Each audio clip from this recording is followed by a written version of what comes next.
Hola, ¿qué tal? ¿Cómo están? Bienvenidos a una edición más de el podcast semanal, donde estoy analizando las noticias más relevantes de la semana.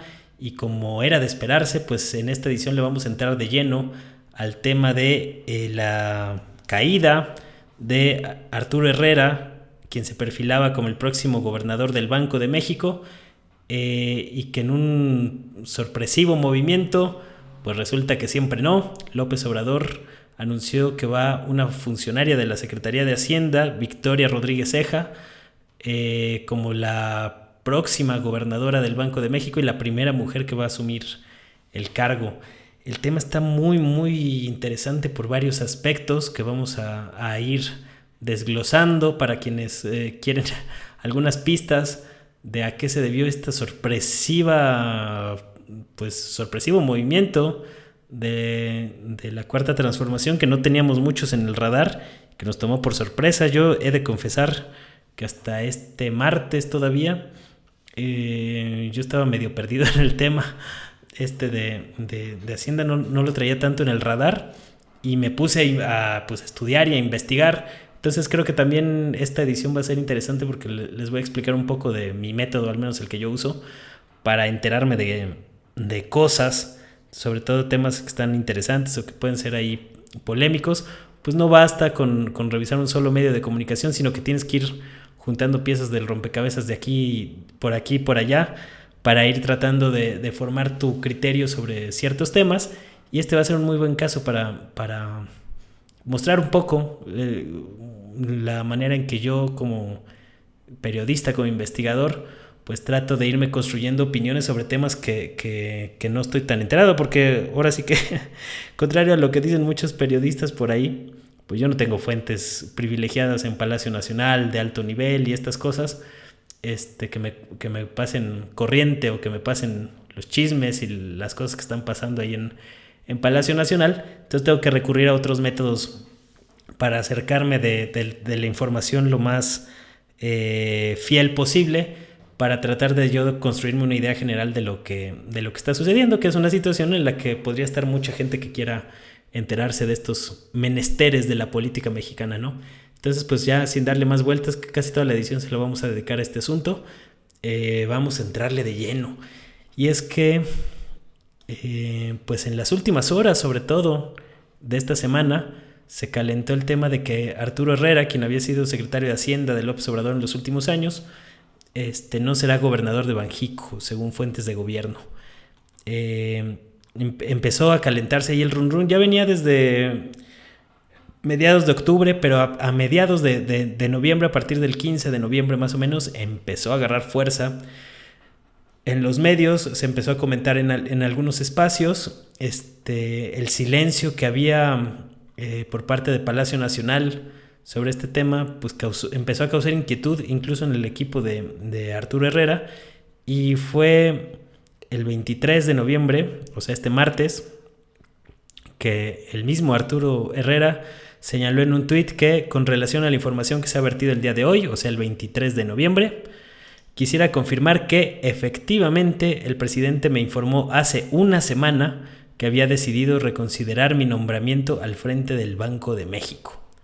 Ese fue todo el mensaje que publicó Herrera, un mensaje escueto, informativo, pero que sin embargo pues sirvió para callar las versiones que se estaban suscitando, ¿no?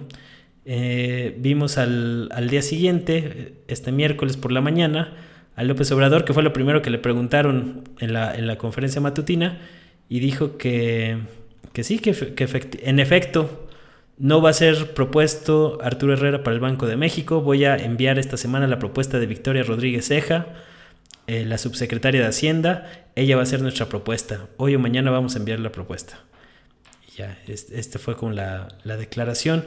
Y cuando se le preguntaron los porqués, López Obrador dio una respuesta bastante extraña, de que querían más mujeres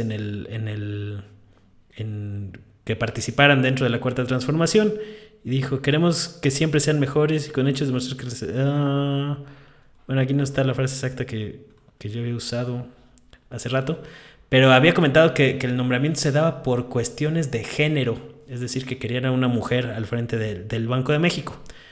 Yo estoy de acuerdo en que pues le viene bien a una institución como el Banco de México pues tener a una mujer en la presidencia, pero pues falta que nos la creamos, ¿no? De que esa fue la razón principal por la que se dio este ajuste en un momento muy, muy delicado, valga decirlo, debido a que pues la situación en que se está disparando la inflación en México y en el mundo, estamos en una crisis inflacionaria como consecuencia de la pandemia, empieza a encender señales de alerta tanto en el gobierno de México como en el Banco de México, como a nivel internacional. Es decir, llega este asunto en un momento complicado que incluso causa incertidumbre en los mercados. Por ahí el peso sufrió una leve devaluación de 1 punto y tantos luego del anuncio de López Obrador, que tomó por sorpresa a todo el mundo, porque nadie esperaba a esta funcionaria, que esta funcionaria fuera nombrada como la carta de López Obrador al frente del Banco de México. Se habían rumorado otros nombres, pero no había señales de este sentido. Y precisamente el nombramiento de Arturo Herrera se había hecho con mucha antelación, supuestamente en palabras de López Obrador, para darle certeza a los mercados financieros y evitar por ahí problemas de devaluación o de otros tipos de estos manejos macroeconómicos para no espantar a los inversionistas y demás, ¿no?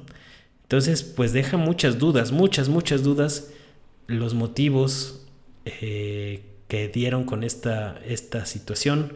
Entonces, tratando de reconstruir pues qué fue lo que sucedió. Bueno, les acabo de platicar. Bueno, el perfil de Victoria Rodríguez Ceja, que como lo comentaba nadie, o muy pocos, salvo la gente que está muy metida en temas de finanzas públicas y demás, conocía, pues ella era la subsecretaria de egresos, es decir, la encargada de decir en qué se gastaba, o una de las encargadas en diseñar los paquetes de gasto público, de cómo se iba a gastar el dinero. Ella es licenciada en Economía por el Instituto Tecnológico y de Estudios Superiores de Monterrey, tiene una maestría en Economía por el Colegio de México. Durante su trayectoria se ha desempeñado en el área de finanzas públicas, ha cubierto cargos como directora general de Política Presupuestal, directora general de Egresos y directora de Deuda en la Secretaría de Finanzas del Gobierno de la Ciudad de México. También fue directora de Finanzas del Transporte Colectivo Metro. Ella llegó como parte del equipo de Carlos Ursúa en noviembre de 2018, es decir, casi desde el inicio. Es importante este dato de Ursúa, que fue el primer secretario de Hacienda, y ya recordamos cómo terminó también esa relación con López Obrador, para ir armando el rompecabezas poco a poco, ¿no? Después de este asunto y de toda lo que se fue generando, salió el actual secretario de Hacienda, Rogelio Ramírez de la O, junto a Victoria Rodríguez Ceja, en un mensaje en video ahí difundido en redes, en el que se presentaba, digamos, públicamente a la funcionaria, para los que no la conocían, y como dando a entender cuáles eran las principales directrices que iban a seguir dentro en su presidencia al Banco de México. Entre ellas, que era algo de lo que empezó a generar ruido a lo largo del día, de no meterle mano a las reservas internacionales del Banco de México, como en algún momento llegó a sugerir López Obrador, y que eso había causado ahí algo de controversia, ¿no? Entonces, déjenme recordar un poquito. Bueno, básicamente mencionó Ramírez de la O que iban a mantener la estabilidad de las finanzas públicas, y Rodríguez Ceja, la funcionaria, menciona que pues es un honor cumplir con este nombramiento que le hace López Obrador, y que algunas de las principales directrices que va a ser el combatir la inflación, no tocar las reservas internacionales y cumplir con la autonomía del Banco de México. Esos son como los 3 puntos que menciona la funcionaria en su breve y escueto mensaje, ¿no? Pero entonces, pues después de todo este asunto, pues estábamos tratando de ver pues qué demonios sucedió, qué es lo que había sucedido aquí, ¿no? Para tratar de reconstruir pues ahora sí que la historia. Una de las columnistas que se anticipó un poco y que mencionó que el tema, o al menos lo que se comentaba en Palacio Nacional, era que venía por cuestiones de género, fue Marta Anaya, que publicó en la mañana antes de que se diera la conferencia matutina. Y esto es un claro ejemplo de una periodista que sí reportea. Es decir, a diferencia de muchos otros que dicen que hablan con fuentes de alto nivel y que realmente pues ahí les cuentan uno que otro chisme, pero no confirman o no le hacen bien a la reporteada, pues aquí Marta sí le atinó y se anticipó a este asunto de lo del género, ¿no? Y menciona también ahí algunas cosas que a mí me llamaron la atención. Desde el círculo cercano del exsecretario de Hacienda, o sea, de Herrera, asoman palabras en clave que remiten a la lealtad y al compromiso de Herrera para disciplinarse y guardar silencio ante lo que ocurre. Es decir, que por ahí en el equipo de Arturo Herrera ven este viraje de López Obrador en el nombramiento para el Banco de México como una deslealtad o una manera en que Herrera contravino algunos de los ahora sí que mandamientos de López Obrador y del proyecto que encabezan, ¿no? Son algunas de las palabras. Y para entender mejor este asunto hay que hacer una breve cronología de lo sucedido. Por acá tengo el video, creo que es este. Sí, acá este es un fragmento del video del 9 de junio de 2021, pocos días después de las elecciones intermedias, dato muy muy importante, en el que López Obrador anuncia que Arturo Herrera sale de la Secretaría de Hacienda para supuestamente iba a integrar o a nombrarlo como el próximo presidente del Banco de México, y en su sustitución iba a entrar Rogelio Ramírez de la O, el actual secretario de Hacienda. Ramírez de la O siempre fue el personaje que López Obrador quería en esa posición. Le hizo múltiples invitaciones para que él fuera el encargado de la Secretaría de Hacienda pues desde hace mucho, desde 2012. También fue parte del llamado gobierno legítimo tras la crisis del 2006 y del fraude y todo este asunto. Ramírez de la O, que se había dedicado pues a asuntos privados, no había aceptado esta invitación. Él adquirió fama como economista porque fue uno de los que anticipó la crisis del 94, además de que es el único doctorado, el único mexicano con doctorado en economía por Oxford, ¿no? Entonces son algunos de los, o por Cambridge, no recuerdo bien cuál de las dos, pero una de esas dos, ¿no? Universidades de Inglaterra. El caso es que el 9 de junio, unos pocos días después de las elecciones intermedias, acordémonos cómo estaba el clima en aquel tiempo, pues se da este nombramiento. Prácticamente un mes después, Ramírez de la O asume como secretario de Hacienda el 15 de julio de 2021 y un mes después, a ver, déjenme buscar bien. Ya, aquí está, ya lo encontré. Entonces, como les decía, el 9 de agosto se da este nombramiento de Rogelio Ramírez de la O al frente de la Secretaría de Hacienda, el nombramiento de que Herrera va al Banco de México. Un mes después, Rogelio Ramírez de la O asume el cargo por ahí del 15 de julio, y un mes después, es decir, 2 meses después de que se anunció pues este relevo en la Secretaría de Hacienda, el 16 de agosto, la Presidencia de la República manda un oficio al Senado para comunicar que mandan a la congeladora el nombramiento de Arturo Herrera para efectos de engrosar el expediente.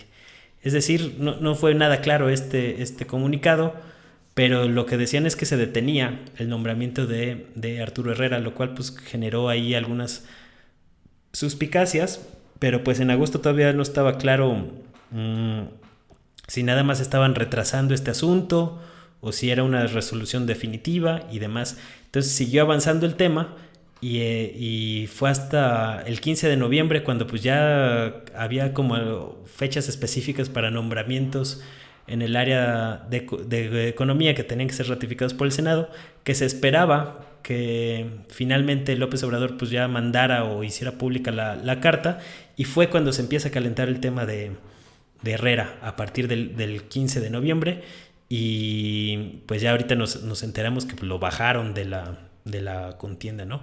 Entonces, para entender qué fue lo que pasó, pues ya aquí Marta Anaya nos dio algunas pistas de este asunto de la lealtad y demás, del que ella anticipaba ya lo de la política de género, que fue el pretexto de la justificación oficial que usó López Obrador. Por acá estaba viendo también lo que comentaba el colega Luis Guillermo Hernández, que según comenta tuvo la oportunidad de hablar con funcionarios enterados de este asunto, y que básicamente tiene que ver con un pleito entre Rogelio Ramírez de la O y Arturo Herrera. Es decir, el choque entre estos dos personajes, salió fortalecido Rogelio Ramírez de la O y fue haciendo a un lado a Arturo Herrera, al grado que algo le comentó o algo vio o algo ocurrió en el primer mes que Ramírez de la O asumió su cargo en la Secretaría de Hacienda, que fue suficiente para que López Obrador reconsiderara esta decisión. Porque por ahí me comentaban en redes y estaban ahí como las versiones de que Herrera había realizado algunos movimientos ahí medio raros para beneficiar a unos grupos, que de hecho pues, son versiones que han estado saliendo en la prensa, y sobre todo tras la destitución de un funcionario al frente de la Comisión Nacional Bancaria y de Valores, de Juan Pablo Graf, que era un cercano de Herrera. Y pues por aquí hay algunas versiones de cómo había un grupo de gente egresada del ITAM que estaba tratando de formar una empresa una agencia una casa de bolsa, en el que supuestamente había sido beneficiado por quien estaba al frente de la Comisión Nacional de Bancaria y Valores, Juan Pablo Graf, quien fue relevado del cargo en octubre pasado. Y estas eran algunas de las versiones que se empezaban a manejar sobre la destitución de Herrera al frente del Banco de México, ¿no? Que tenía que ver con negocios turbios, neoliberales, de por debajo de la mesa, en lo oscurito y ta. Según cuenta el columnista Mario Maldonado, desde finales de octubre, o cuando se publicó esta columna, que tiene que ver con la destitución del funcionario de la Comisión Nacional Bancaria y de Valores, este grupo de itamitas neoliberales pretendían hacer una casa de bolsa similar a lo que fue Protego.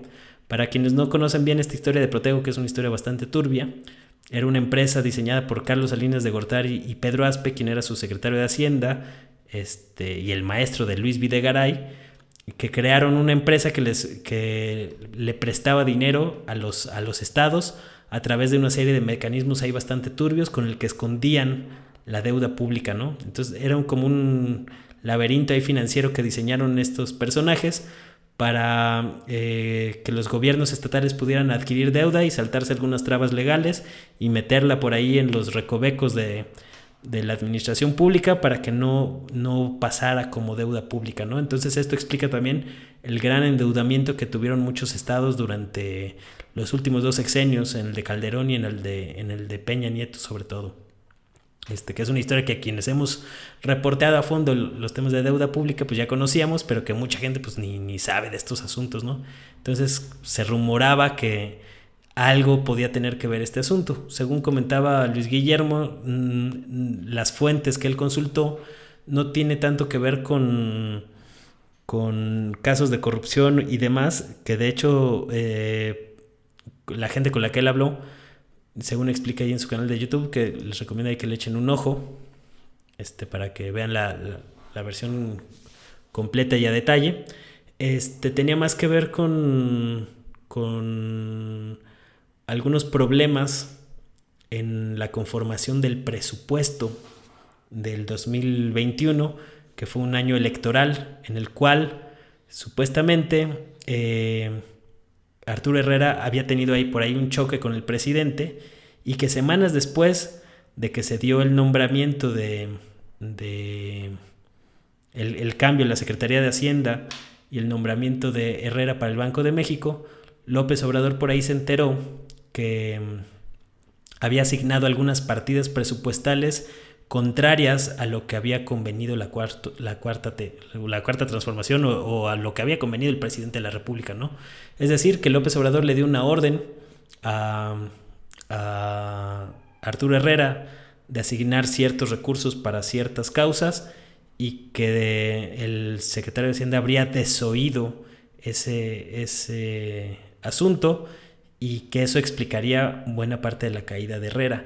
Esta es la versión más fuerte hasta el momento que tenemos, es la que maneja Luis Guillermo Hernández, es la misma versión que publicó también Luis Miguel González, el director de El Economista, en el que aquí menciona algunos datos interesantes, y los dos mencionan que el principal choque tuvo que ver con que Herrera asignó más recursos de los que estaban presupuestados originalmente para los estados de Nuevo León, a los que se les asignó 9% más, y a Jalisco, cuyo incremento fue de 4.6%. Recordemos que estos dos estados eran dos piezas clave de López Obrador estratégicas en materia electoral. Desde el principio de las campañas intermedias, López Obrador dijo que muy claramente iba por el objetivo de Nuevo León, con clara luz, que se le acabó cayendo luego de que le cacharon las mentiras y acabó en un fiasco que acabó con Samuel García en la gubernatura de Nuevo León y con muy poco avance de Morena en ese estado. Y lo mismo en Jalisco, donde realmente pues no hubo un avance significativo de Morena y que prácticamente ahí Movimiento Ciudadano afianzó su poderío, ¿no? Eran dos estados cruciales que le interesaban a López Obrador en materia electoral y se le asignó más de lo que estaba presupuestado originalmente. Tal parece que esto fue lo que causó el entripado de López Obrador y que causó sospechas de si esto habría sido únicamente por motivos ideológicos o técnicos, que Herrera decidió asignarle más presupuesto a estos estados, dos de los estados más grandes y poblados del país, o si o había un matiz político por ahí que contravino las órdenes de Palacio Nacional. También menciona aquí Luis Miguel González un dato que me parece relevante, y es que en el último día que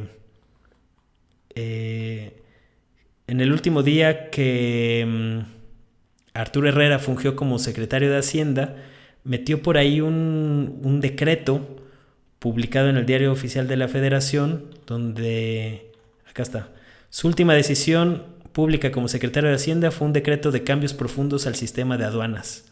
El envío se hizo el último día en el que despachaba en Palacio Nacional.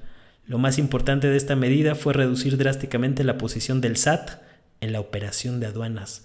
Es decir, fue otro, posiblemente, y yo en mi hipótesis o en mi reconstrucción del rompecabezas, me parece que esta podría ser la gota que derramó el vaso con López Obrador, y que tras una serie de desencuentros con Arturo Herrera, que muchos de ellos se hicieron públicos desde el principio del sexenio, cuando todavía era subsecretario de Hacienda, antes de que relevara a Carlos Ursúa, pues ya eran públicos. Hay algunos encontronazos que tuvo, por ejemplo, Herrera con unas declaraciones ahí polémicas en torno al Tren Maya, etcétera, etcétera. Entonces me parece que tiene que ver con una serie de desencuentros que tuvo que ver esta asignación de presupuestos que no le gustaron para nada a López Obrador, y que ya como el colmo fue este asunto que se habría dado el 15 de julio aproximadamente, y que un mes después pues se traduce en esta carta que manda la presidencia a el Senado de la República para mandar a la congeladora el nombramiento de Arturo Herrera. Esta es la versión que yo más he visto reiterarse y que parece que es la más fuerte. También Enrique Quintana, del periódico El Financiero, también menciona por ahí justo lo mismo. ¿Dónde está? De acuerdo con la información que he recabado, se encomendó a Herrera un manejo en las participaciones federales antes del proceso electoral que no correspondía a la ley de coordinación fiscal. Las versiones señalan que Herrera no recató la instrucción recibida, sino que procedió conforme a la ley. Esto se habría detectado semanas después del proceso electoral, lo que motivó la molestia presidencial y el retiro de la nominación. Es decir, ya tenemos 3 versiones que apuntan en un mismo sentido y que de alguna manera también cuadra con lo que había mencionado Marta Anaya sobre la lealtad y el compromiso de Herrera, ¿no? Es decir, parece que las asignaciones presupuestales son lo que explica este cambio en la política de López Obrador y en el nombramiento de Arturo Herrera al frente del Banco de México, lo cual es muy interesante porque habla de cómo funciona la lógica de López Obrador, que dicho sea de paso, pues en esta segunda mitad de su sexenio ha endurecido su postura, ¿no?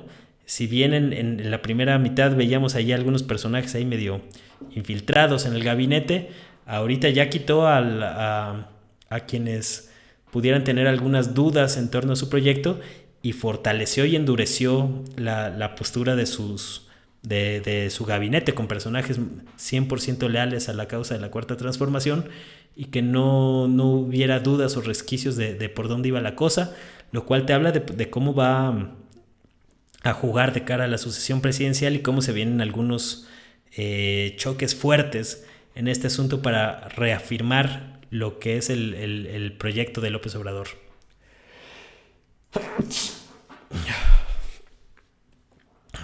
Pero bueno, básicamente esa es la versión con la que yo me quedo, de que sí tuvo que ver ahí la grilla electoral.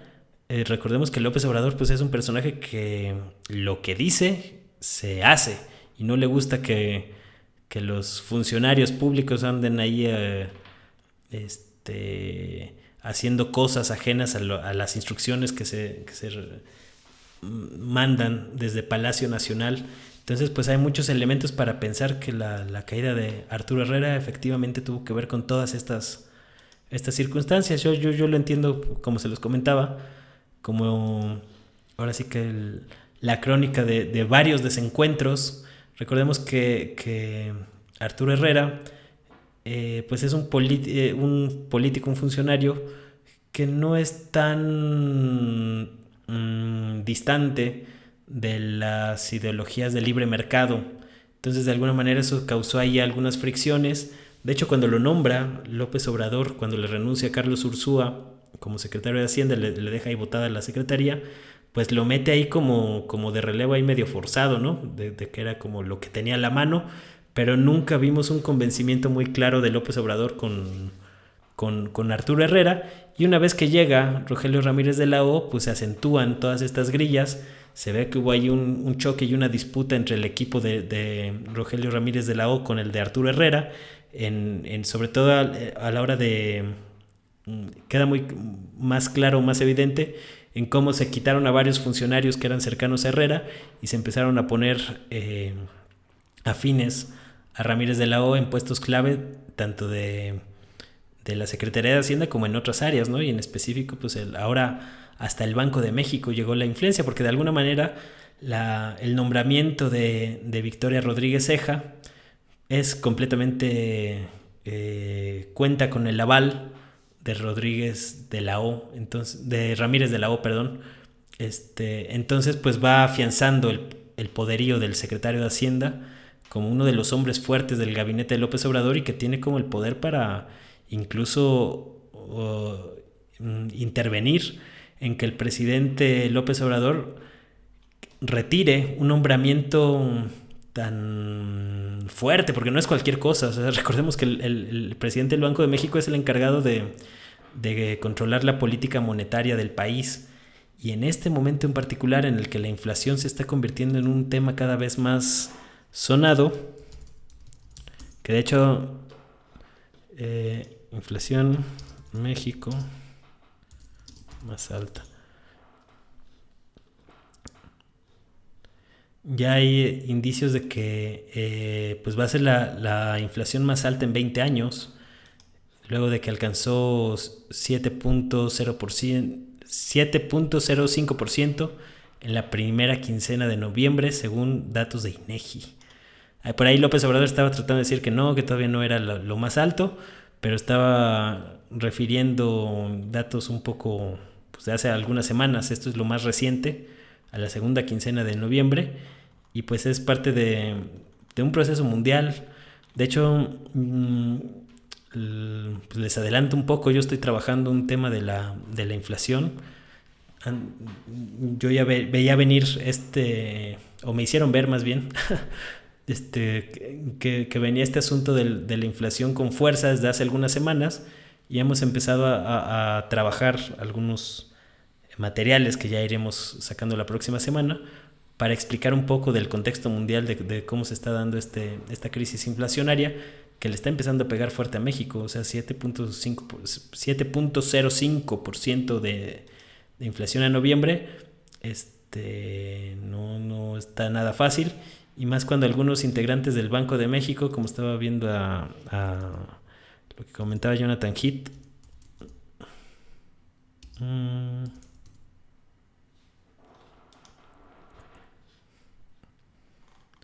por acá comentaba este tweet. Mientras tanto, la inflación subyacente subió 2.53 la primera quincena y se mantiene en su trayectoria al alza. Mantiene una sólida trayectoria al alza preocupante.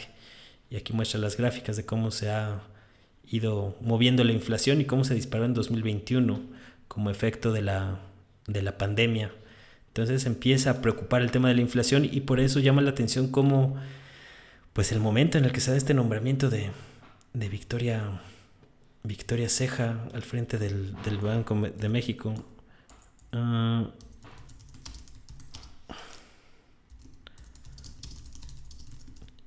Y de cómo pues eso pues tuvo algunas repercusiones en el peso, ¿no?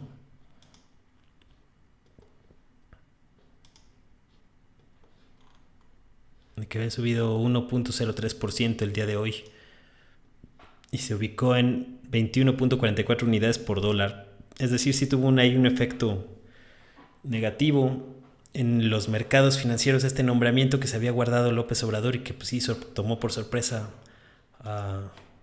pues a todo mundo, porque algunos señalaban que iba a ser algún familiar de Raquel Buenrostro, posiblemente su hermana, que está creo que sí, precisamente en alguna otra área de las finanzas públicas, no recuerdo con exactitud, pero que podía ser uno de los nombramientos para el Banco de México, y no, finalmente optó por una funcionaria que había hasta el momento de su nombramiento pues mantenía un perfil más o menos bajo. No se sabía mucho de ella, y que por eso toma por sorpresa y que mueve ahí la cosa en un momento económicamente complicado. Se vienen tiempos difíciles donde hay que mantener mucha entereza precisamente en el manejo de la política monetaria, y una de las críticas que se le está haciendo ahora a la nueva funcionaria es que precisamente no tiene experiencia dentro del manejo de la política monetaria. Entonces, digo, sí tiene que ver con cosas de deuda, o sea, ha ocupado cargos no menores en la Secretaría de Hacienda, y que pues debe ser una persona muy capacitada para que Ramírez de la O y López Obrador la hayan nombrado en una posición tan importante, ¿no? No creo que haya sido una decisión tomada a la ligera, pero pues ya hay unas voces críticas que advierten que no tiene la experiencia en política monetaria, y pues sabemos que también ese asunto del manejo del peso y demás tiene sus agravantes, sus situaciones que hay que considerar. Digo, tampoco es que todo el peso vaya a recaer sobre Rodríguez Ceja, sino que hay una junta de gobierno del Banco de México conformada por más especialistas que le da más o menos estabilidad a esas decisiones que se toman, ¿no? Pero es pues de llamar la atención cómo se da esta situación en un momento tan específico. Pero bueno, en esta ocasión ya no preparé otro tema. Hubo por ahí pues varios otros asuntos. Es el asunto del acuerdo de López Obrador, que nombró sus proyectos de infraestructura prioritarios como de seguridad nacional. Por aquí yo estuve un poco de aguafiestas hoy en la mesa de Rompeviento, por ahí comenté. Ahí para que le echen un ojo si les interesa el tema. ahí estábamos comentando de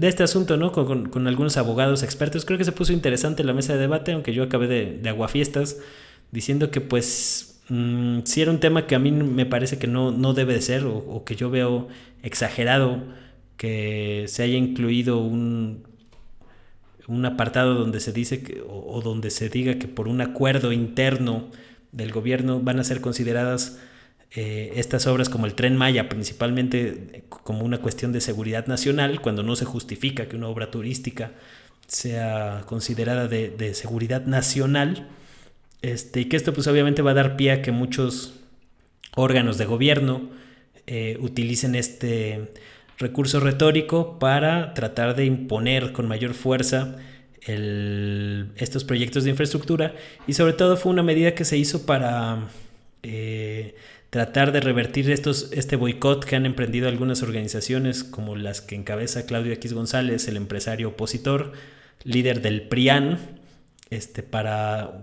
mediante una serie de amparos con la cual se pretende pues boicotear los proyectos de infraestructura del actual gobierno.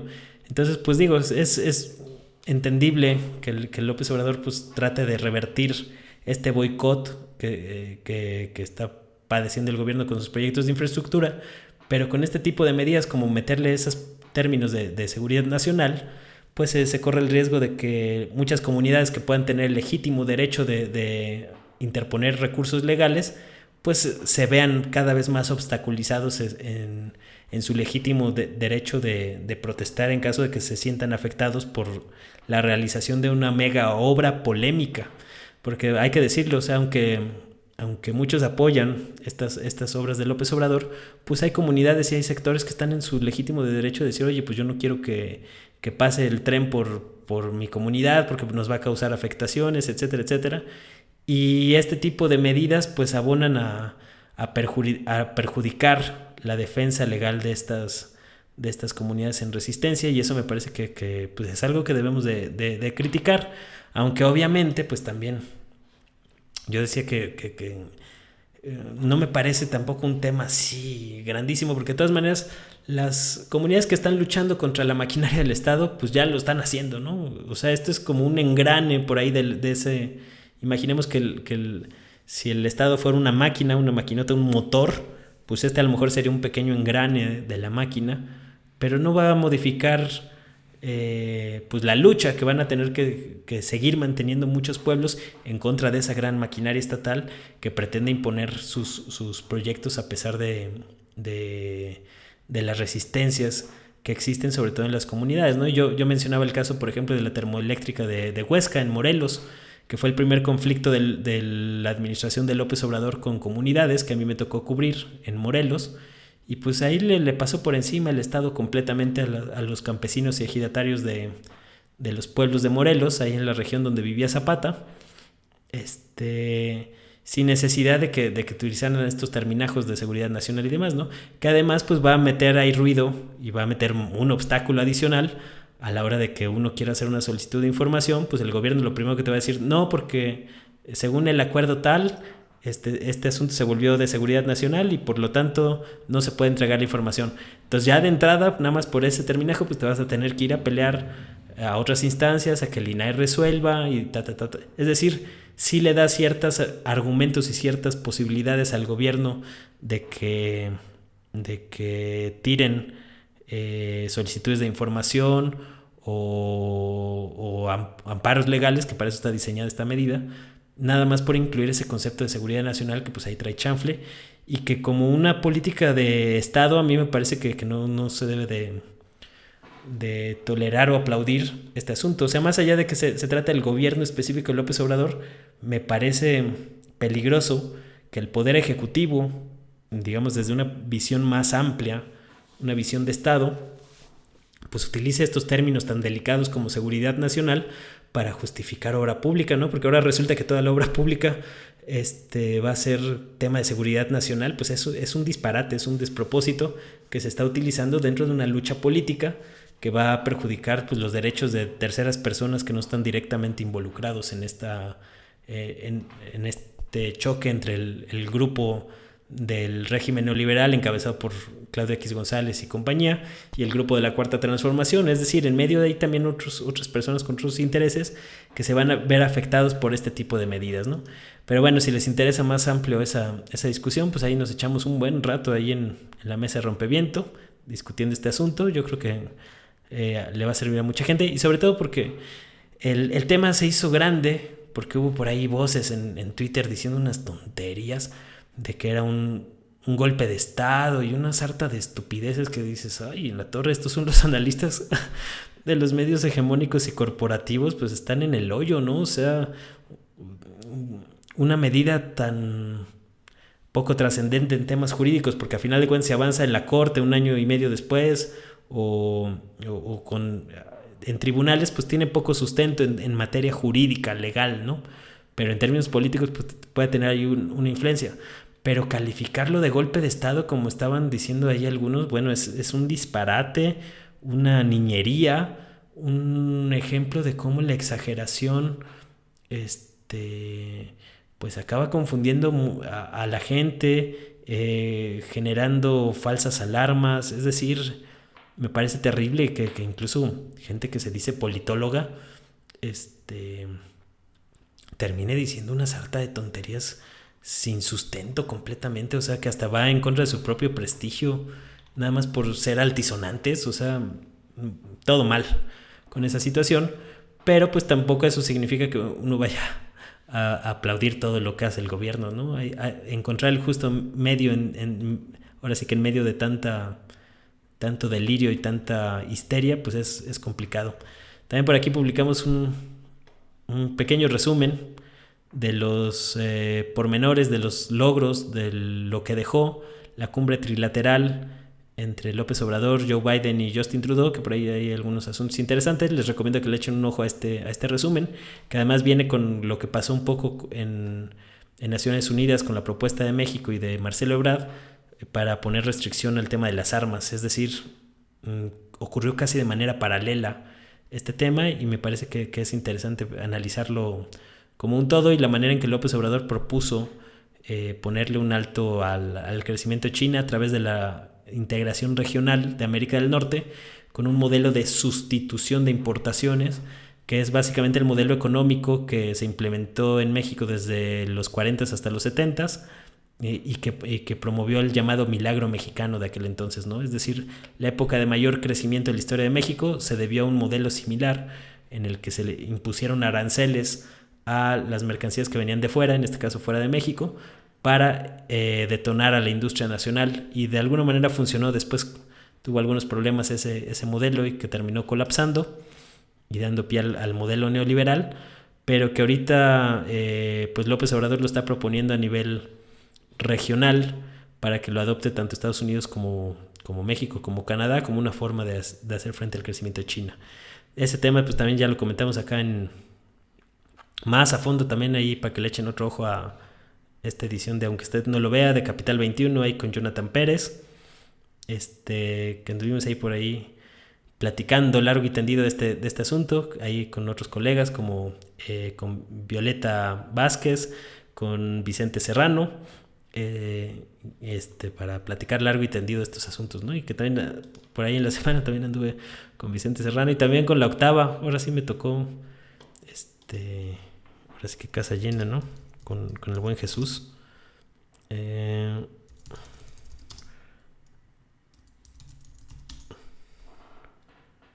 Bueno, no sé si vaya a salir ahorita, pero... Ah, sí, acá está.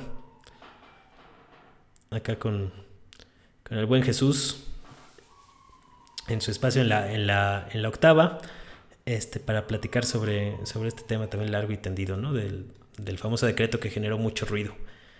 Y si les interesa el rollo, pues ya se habló mucho de eso en esos otros espacios, por eso también ahí los comento por esta vía. Pero como no me había tocado en ningún espacio hablar de lo de Herrera, por eso le quise dedicar tiempo a este asunto. Pero bueno, muchísimas gracias a toda la gente que ahí me sigue la pista en redes. Ahí seguimos ahí poquito a poco con el proyecto en YouTube. Síganme también ahí acá está también el de Vicente Serrano, ya para que... Acá que estuve con los compas de Sin Censura. también hablando sobre esos asuntos, de la cumbre del López Obrador y demás. Entonces, pues nos ha tocado ahí dar varios, andar movidos ahí de opinólogos en los medios de comunicación.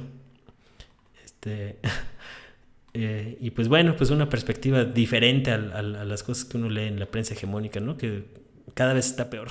Si me lo preguntan, en general, con sus muy raras excepciones, pero pues que cada vez está más complicado enterarse si uno nada más se queda con esos puntos de vista, ¿no? Pero bueno, ahí échenle un ojo, síganme la pista en Manuel Hernández Borbolla, periodista, que es la página de Facebook. Ahí vamos acumulando simpatizantes poco a poco. Acá en el perfil de Twitter, Manuel H. Borbolla, donde estoy, digamos, de tiempo completo, ahí en la politiquería, en la guerra discursiva, en la plaza pública. Y pues también acá en YouTube. Por ahí yo siempre leo todos los comentarios. Me encanta los comentarios que leo. Y por aquí en la edición pasada me comentaba Valeria Cermeño: Manuel, me gustaría que comentaras algo de la COP, de la Conferencia de las Partes de Naciones Unidas para el Cambio Climático. Yo seguí la cobertura en pie de página y habrá tertuliana en el Tierra Adentro la otra semana con ellos. A mí me gustaría escuchar tus piensos. Bueno, yo del tema de la COP, la verdad no me metí tanto, ya no es un tema que me interese particularmente, por una sencilla razón, y es que no pasa nada en esas cumbres. O sea, a mí me tocó cubrir la COP cuando fue aquí en México, ya hace unos añitos, en 2010, sí, 2010 fue, en Cancún, donde había muchas expectativas y siempre hay muchas... Se hace mucho rollo en torno a estas cumbres de que ahora sí viene un gran acuerdo mundial para revertir las emisiones y generar las energías limpias y bla, bla, bla, bla, bla. Yo que cubrí medio ambiente 3 años de tiempo completo, desde 2008 a 2011, que me metí de lleno ya a la política, pues llevo muchos años oyendo todo esto. O sea, esto de las cumbres, pues se decía... que ahora sí, en la cumbre de Río de Janeiro del 1992 se iban a generar los acuerdos necesarios para revertir la contaminación y bla, bla, bla. En el 97 con el protocolo de Kioto, ahora sí se van a reducir las emisiones y bla, bla, bla. En 2006 pues pasó algo parecido con el informe McKinsey de cambio climático y el del IPCC también, que advertían los graves riesgos y ahora sí el mundo debe de cambiar y bla, bla, bla. En 2009 con la COP de Copenhague, que fue una de las que más generó expectativas en su momento, tampoco pasó nada. Los acuerdos de París, tampoco ha pasado absolutamente nada. Y es que a final de cuentas se ha convertido estas cumbres de cambio climático pues en puro rollo, que no dejan absolutamente nada, por una sencilla razón. Pues estos mecanismos de Naciones Unidas no quieren reconocer pública, explícita y contundentemente que el problema del cambio climático es generado por el sistema económico. Entonces, por eso están tratando de implementar estas nociones de desarrollo sostenible, que incluye, para los que no sepan, pues el desarrollo sostenible incluye como 3 pilares, ¿no? O tres pies del trípode, que son el cuidado del medio ambiente, el desarrollo social y el crecimiento económico. Yo por eso soy crítico del concepto de desarrollo sostenible, porque no reconoce explícitamente que el crecimiento económico es la causa de la devastación ambiental, ¿no? Que ya lo he tratado en otras ocasiones. Pero entonces, mientras no se reconozca este asunto, pues termina siendo un lobby de empresas que promueven energías renovables, las energías eólicas, las energías fotovoltaicas. De hecho, por ahí Greta Thunberg, esta chica pues ya no tiene 16 años, ya no sé cuántos tenga, como 18 de tener, que se ha convertido en un referente de la lucha contra el cambio climático, que también pues genera polémicas, ¿no? Porque pues es un personaje polémico. Y bueno, yo no la critico tanto a ella porque pues una joven de 16, 18 años pues todavía no es tan consciente de cómo operan las fuerzas o las relaciones de poder en el mundo con todas estas instituciones, estos grupos políticos, estos grupos económicos de interés. Y bueno, pues ella a lo mejor ve las cosas todavía desde una perspectiva más, pues ingenua, inocente, idealista, que no necesariamente tiene que ver con la realidad. Pero ella comentaba una cosa que tiene razón, pues que estas cumbres de cambio climático se han vuelto como exposiciones del el greenwashing o del lavado verde, como se le llama, ¿no? Son como más como expos comerciales, como estas cumbres donde te venden productos, ¿no? Entonces se ha convertido en eso tristemente la conferencia de Naciones Unidas para el Cambio Climático, y no me genera mayor interés ni relevancia. Si ustedes se fijan en lo que salió después de la COP ahora en Glasgow, pues no salió gran cosa. O sea, hasta yo por ahí emití unos tweets que me burlaba un poco, ¿no? De que lo único que hacen es sacar comunicados rimbombantes de que ahora sí estamos más en peligro que nunca y cosas así. Pero pues ¿de qué sirve esa retórica alarmista si no se va a venir acompañado de medidas contundentes que tienen que ver con imponer límites a la riqueza, por ejemplo, que es algo que no se quiere discutir?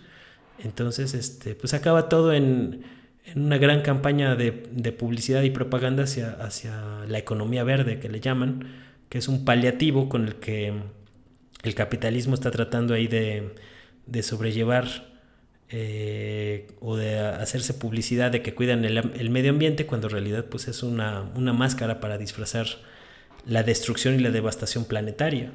Entonces pues pues, se ha convertido en eso, en parte de una campaña publicitaria, la Conferencia de Naciones Unidas. Por eso yo creo que se necesita construir foros alternos internacionales de otras dimensiones y desde otras perspectivas, sobre todo perspectivas anticapitalistas, donde surjan propuestas más de fondo o acciones más concretas para llevar a cabo, porque pues está completamente estancada la COP y no veo que vaya a cambiar en el futuro cercano, porque al final de cuentas pues las instituciones o estas grandes instituciones son de corte conservador. Lo que buscan es mantener el sistema que ha provocado paradójicamente pues los problemas del cambio climático, ¿no? Entonces todo lo que vemos pues es retórica que desde mi perspectiva no va a ningún lado. Pero bueno, ahora sí, ya cumplí con comentar ahí algunas de las cosas para que vean que sí le echo ojo a todo lo que me comentan. Y pues muchas gracias a la gente que está ahí interesada en seguirme la pista. A lo mejor no siempre vamos a estar de acuerdo, no tendría por qué ser así, pero pues uno lo que hace es tratar de analizar o de ver las cosas de la manera más pues objetiva, por llamarlo de alguna manera, o de la manera más pues sin intereses de por medio, ¿no? O sea, yo no tengo ningún interés de esos oscuros, de que alguien me esté financiando, que yo sea cercano a un grupo político, ¿no? Para nada. Entonces pues creo que es una buena opción, o una parte del relativo éxito o que ha tenido mi trabajo, sobre todo en el último año, que ha sido un poco más visible, precisamente porque pues yo no estoy metido en estas grillas. Entonces pues uno puede hablar libremente de quien se le dé la gana, afortunadamente, ¿no? La libertad es una cosa bella que hay que ejercer, y hay que ejercer con responsabilidad, porque tampoco nos vamos a poner aquí a decir cualquier cosa de cualquier personaje nada más para justificar filias y fobias, que es lo que vemos en las redes, ¿no? Entonces por eso siempre se convierte en un lío andar opinando de todo. Que de hecho es complicadito andar opinando de todo, pero bueno, es también parte del gajes del oficio. Que estén muy bien, pasen un muy buen día y nos vemos la próxima semana. Chao, chao.